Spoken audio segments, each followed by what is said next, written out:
Shalom, my brothers and sisters in Yahuwah Elohim, and welcome to our next adventure in the Book of Jasher.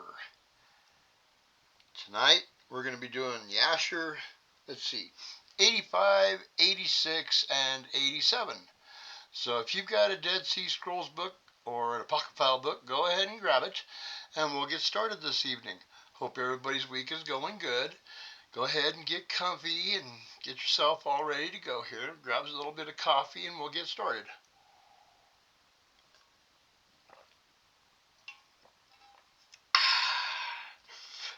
All right, gang. And away we go. The Book of Jasher, chapter 85.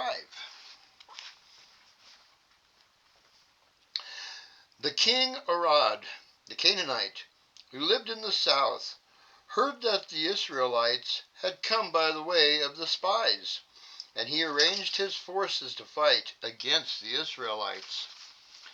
And the children of Israel were greatly afraid of him, for he had a great and courageous army. So the children of Israel resolved to return to Egypt. The children of Israel turned back about the distance of 3 days' journey to Masarath Beni Jachan, for they were greatly afraid on account of the king Arad. And the children of Israel would not get back to their places, so they remained in Beni Jachan for 30 days. When the children of Levi saw that the children of Israel would not turn back, they were zealous for the sake of the Elohim. They rose up and fought against the Israelites, their brothers, and killed of them a great many, and forced them to turn back to their place, Mount Hor. And when they returned, King Arad was still arranging his host for battle against the Israelites. Israel vowed a vow, saying, "If you will deliver this people into my hand, then I will utterly destroy their cities." The Elohim listened to the voice of Israel, and he delivered the Canaanites into their hands. He utterly destroyed them and their cities, and he called the name of the place Hormah.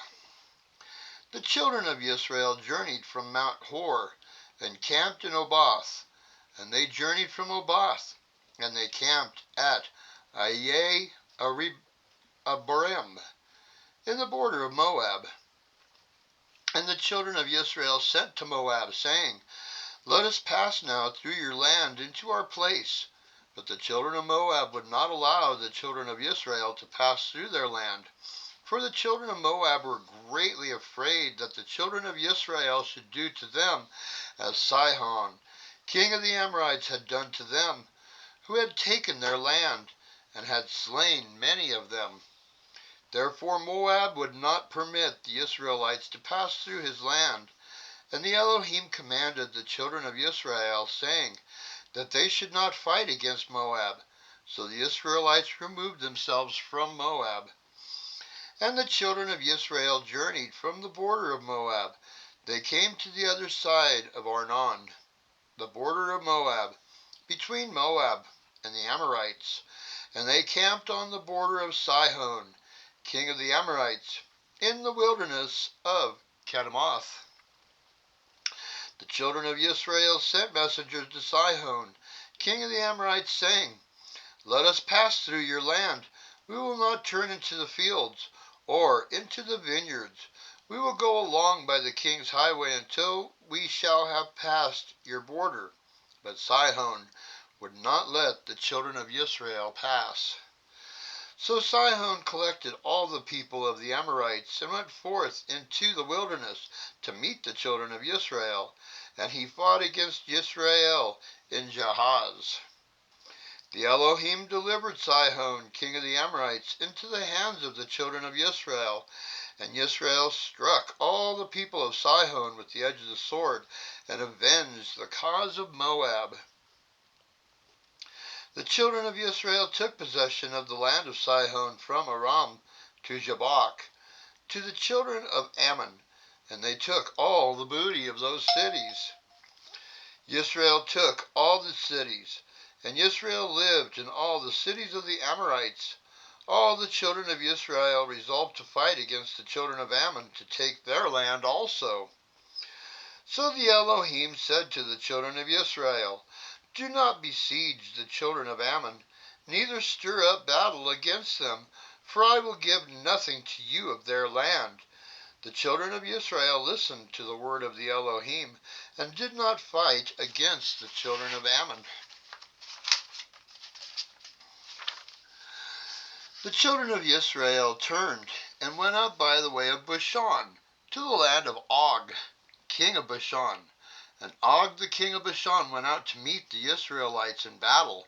He had with him many courageous men, and a very strong force from the people of the Amorites. And Og, king of Bashan, was a very powerful man. But Neron his son was greatly powerful, even stronger than he was. And Og said in his heart, Behold now, the whole camp of Israel takes up the space of several miles. Now will I strike them at once, without sword or spear. Og went up Mount Yahaz, and took from there one large stone, the length of which was 3 parsa, and he placed it on his head, and resolved to throw it on the camp of the children of Israel, to strike all the Israelites with that stone. And the angel of the Elohim came, and pierced the stone on the head of Og, and the stone fell on the neck of Og, so that Og fell to the earth on account of the weight of the stone on his neck. At that time the Elohim said to the children of Israel, Be not afraid of him, for I have given him and all his people and all his land into your hands, and you shall do to him as you did to Sihon. Moses went down to him with a small number of the children of Israel, and Moses struck Og with a stick at the ankles of his feet and killed him. The children of Israel afterward pursued the children of Og and all his people. They beat and destroyed them till there was no remnant left of them. Moses afterward sent some of the children of Israel to spy out Jazer, for Jazer was a very famous city. The spies went to Jazer and explored it, and the spies trusted in the Elohim. They fought against the men of Jazer.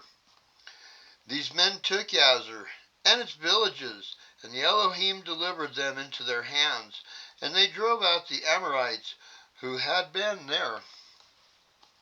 And the children of Israel took the land of the 2 kings of the Amorites, 60 cities, which were on the other side of Jordan, and from the brook of Arnon to Mount Hermon.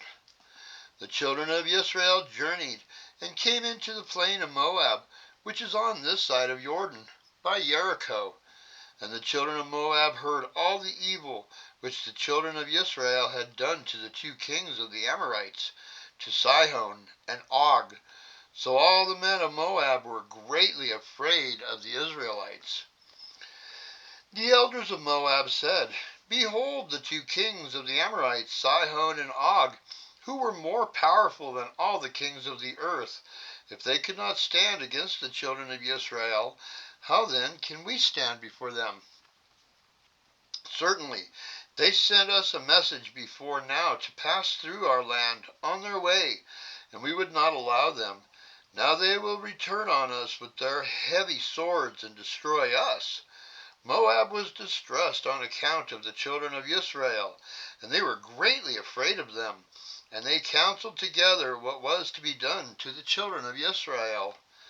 The elders of Moab decided, and took one of their men, Balak, the son of Zippor, the Moabite, and made him king over them at that time. And Balak was a very wise man. And the elders of Moab rose up, and sent the children of Midian to make peace with them, for a great battle and enmity had been in those days between Moab and Midian, from the days of Hadad, son of Bedad, king of Edom, who struck Midian in the field of Moab to these days. The children of Moab sent to the children of Midian, and made peace with them. And the elders of Midian came to the land of Moab to make peace on behalf of the children of Midian. And the elders of Moab counseled with the elders of Midian what to do in order to save their lives from Israel. All the children of Moab said to the elders of Midian, the children of Israel shall lick up all that are round about us, as the ox licks up the grass of the field. For thus did they do to the 2 kings of the Amorites, who are stronger than we are. The elders of Midian said to Moab, we have heard that at this time, when Sihon, king of the Amorites, fought against you, when he prevailed over you and took your land, he had sent to Beor, the son of Jannes, and to Balaam his son from Mesopotamia, and they came and cursed you. Therefore did the hand of Sihon prevail over you, that he took your land. Now therefore you send also to Balaam his son, for he still remains in his land, and give him his wages, that he may come and curse all the people of whom you are afraid. So the elders of Moab heard this thing, and it pleased them to send to Balaam, the son of Beor. So Balak, the son of Zippor, king of Moab, sent messengers to Balaam, saying, behold, there is a people come out from Egypt. See how they cover the face of the earth, and they are against me. So now come, and curse this people for me, for they are too mighty for me.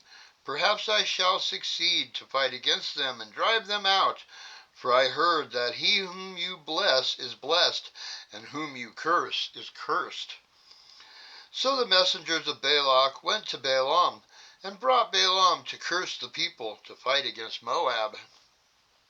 And Balaam came to Balak to curse Israel. And the Elohim said to Balaam, curse not this people, for they are blessed. And Balak urged Balaam day by day to curse Israel. But Balaam did not listen to Balak on account of the word of the Elohim which he had spoken to Balaam.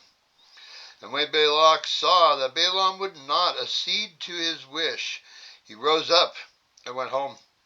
Balaam also returned to his land, and he went from there to Midian.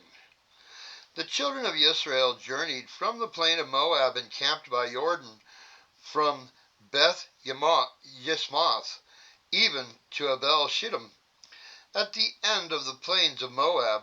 When the children of Israel stayed in the plain of Shittim, they began to commit prostitution with the daughters of Moab. The children of Israel approached Moab, and the children of Moab pitched their tents opposite to the camp of the children of Israel. The children of Moab were afraid of the children of Israel, and the children of Moab took all their daughters and their wives of beauty and attractive appearance, and dressed them in gold and silver and costly garments. The children of Moab seated those women at the door of their tents in order that the children of Israel might see them and turn to them and not fight against Moab. All the children of Moab did this thing to the children of Israel, and every man placed his wife and daughter at the door of his tent. All the children of Israel saw the act of the children of Moab, and the children of Israel turned to the daughters of Moab and coveted them, and they went to them. It came to pass that when a Hebrew came to the door of the tent of Moab, and saw a daughter of Moab, and desired her in his heart, and spoke with her at the door of the tent, that which he desired, while they were speaking together, the men of the tent would come out and speak to the Hebrew like these words. Certainly you know that we are brothers. We are all the descendants of Lot, and the descendants of Abraham his brother.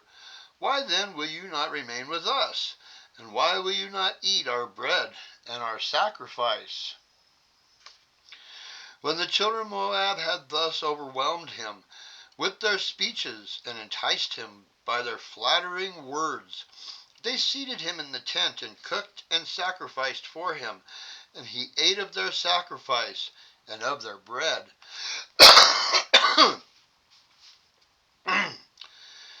They then gave him wine, and he drank, and became intoxicated. They placed before him a beautiful damsel, and he did with her as he liked, for he knew not what he was doing, as he had drunk plentifully of wine. Thus did the children of Moab to Israel in that place, in the plain of Shittim. And the anger of the Elohim was set ablaze against Israel on account of this matter. He sent a pestilence among them, and there of the Israelites 24,000 men died. Then there was a man of the children of Simon, whose name was Zimri, the son of Saul, who connected himself with the Midianite Cosbi, the daughter of Zur, king of Midian, in the sight of all the children of Israel. And Phinehas, the son of Eleazar, the son of Aaron the priest, saw this wicked thing which Zimri had done. He took a spear and rose up and went after them, pierced them both and killed them, and the pestilence ceased from the children of Israel. Chapter 86. At that time after the pestilence, the Elohim said to Moses and to Eleazar, the son of Aaron the priest, count the heads of the whole community of the children of Israel, from 20 years old and upward, all that went forth in the army. And Moses and Eleazar numbered the children of Israel after their families, and the number of all Israel was 700,730. The number of the children of Levi, from 1 month old and upward, was 23,000. And among these there was not a man of those numbered by Moses and Aaron in the wilderness of Sinai. For the Elohim had told them that they would die in the wilderness. So they all died, and not one had been left of them except Caleb, the son of Jephunneh, and Joshua, the son of Nun. And it was after this that the Elohim said to Moses, say to the children of Israel to avenge on Midian the cause of their brothers, the children of Israel. Moses did so, and the children of Israel chose from among them 12,000 men, being 1,000 to a tribe, and they went to Midian. And the children of Israel warred against Midian, and they killed every male, also the 5 princes of Midian, and Balaam the son of Beor they killed with the sword. And the children of Israel took the wives of Midian captive, with their little ones and their cattle, and all belonging to them. They took all the booty and all the valuables, and they brought it to Moses and to Eleazar, and to the plains of Moab. Moses and Eleazar and all the princes of the congregation went forth to meet them with joy. And they divided all the goods of Midian. And the children of Israel had been revenged on Midian for the cause of their brothers, the children of Israel. Chapter 87. At that time the Elohim said to Moses, behold, your days are approaching to an end. Now take Joshua, the son of Nun, your servant, and place him in the tabernacle, and I will command him. And Moses did so. The Elohim appeared in the tabernacle in a pillar of a cloud, and the pillar of cloud stood at the entrance of the tabernacle. The Elohim commanded Joshua the son of Nun, and said to him, be strong and courageous, for you shall bring the children of Israel to the land which I swore to give them, and I will be with you. And Moses said to Joshua, be strong and courageous, for you will make the children of Israel inherit the land. The Elohim will be with you. He will not leave you, nor turn away from you. Be not afraid, or disheartened. Moses called to all the children of Israel and said to them, "You have seen all the good which Yahuwah your Elohim has done for you in the wilderness. Now therefore observe all the words of this law, and walk in the way of Yahuwah your Elohim. Turn not from the way which the Elohim has commanded you, either to the right or to the left." And Moses taught the children of Israel rules and judgments and laws to do in the land, as the Elohim had commanded him. And he taught them the way of the Elohim and his laws. Behold, they are written in the book of the law of Yahuwah, which he gave to the children of Israel by the hand of Moses. And Moses finished commanding the children of Israel. The Elohim said to him, "Go up to the Mount Abarim, and die there, and be gathered to your people, as Aaron your brother was gathered." And Moses went up as the Elohim had commanded him, and he died there in the land of Moab, by the order of the Elohim, in the 40th year from the Israelites going forth from the land of Egypt. And the children of Israel wept for Moses in the plain of Moab for 30 days, and the days of weeping and mourning for Moses were completed. And that's the end of chapter 87. All right, gang. As you can see, this study is just a little bit behind our Bible study, because we haven't quite got to the point of Joshua taking command, although Moshe just died, okay? So it's going to ride right alongside of our Joshua study, which is good. It's good for a compare and contrast that way.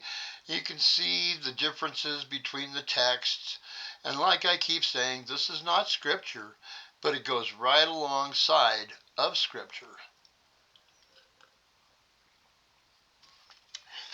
And as long as it's not going against scripture, I really can't see a problem there. When you get into the Gnostics, which is mostly the Dead Sea Scrolls, the apocryphals of the renewed covenant, the new covenant, then you start seeing things that go against scripture. They're called Gnostics. And we won't be going over any Gnostics, because I don't think that they need to be gone over. It just causes confusion, and we don't need that. So I won't be going over any Gnostics. But the books that we've gone through of the Apocryphal, they go right alongside the Bible. And if you look back into the histories of them, Enoch and Jubilees were both part of Scripture at one time. So, you make your own decisions on that, whether or not you want to study it, whether or not you want to read it, etc. So, you make your own studies. All right? All right, well, that's all I've got right now. I got a phone call, so I guess I should probably take off. Y'all have a great night, and we will see you on Shabbat. Shalom.